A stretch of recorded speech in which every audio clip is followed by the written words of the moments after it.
I got this little creek near my house that's full of these minnows. You can see them swimming around. So I picked up 2 of those $5 minnow traps from Academy, and I only been in for a few minutes. I can already see I've got a couple in each one of those. And then I made a homemade one out of a 2-liter bottle. I don't see any in that one, but doesn't mean they're not in there. So we'll see how they produce. It doesn't take long for them to come into them. Just load them with saltine crackers. Saw that from another tip on YouTube. But just curious, because these little minnows make really good bait. They're super lively. I don't know how hard they are to keep alive, but I don't know. Put my polarized glasses in front and see if that helps. Probably won't. It'll make it worse. Yeah, I can't focus.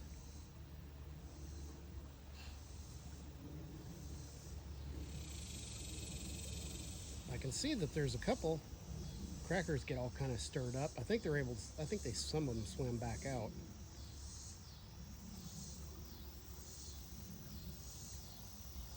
I don't see any in the 2-liter bottle though. This might be like, yeah, see there's a couple in there. I think this might be like catch a couple, rebait it, catch a couple, rebait it, and saltines are practically free. So I got a floating minnow bucket and a regular bucket with some water in it. Let's go check our traps. I can see some in both of the $5 traps, only a couple though.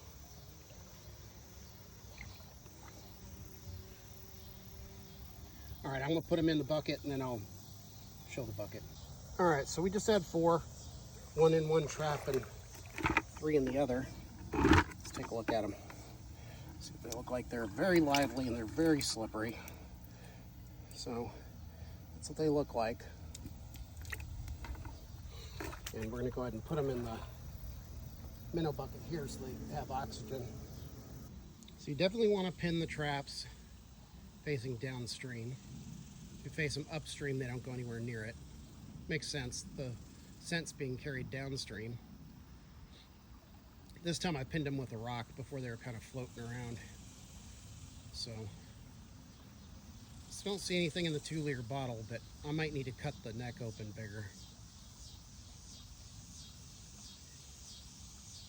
I put some more crackers in there too, so we'll see if that helps. Yep, there's one in there already. They work. They may not catch a ton of them, but they do work. For $5, it's not bad. Yeah, he's struggling trying to get out. Looks like there's a couple of them in that right one.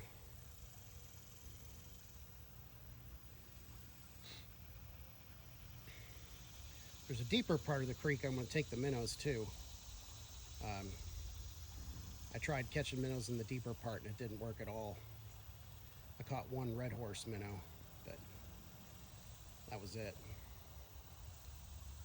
I do have a bubbler for when I take these out of here and put them in the regular bucket to take them to the fishing spot. So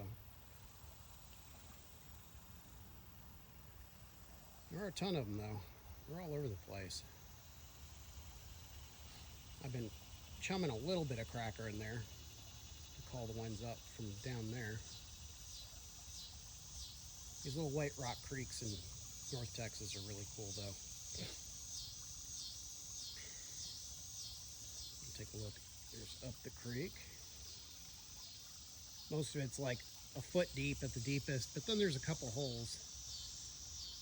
And in the springtime, white bass run up into parts of this creek. I don't know they get up this far. I'll show you why a little bit later when I get down to the fishing spot.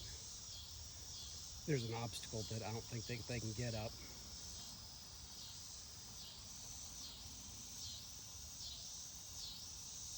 And they do seem to be able to get out of it fairly easy though, because there were 2 in that other one. They were thrashing around.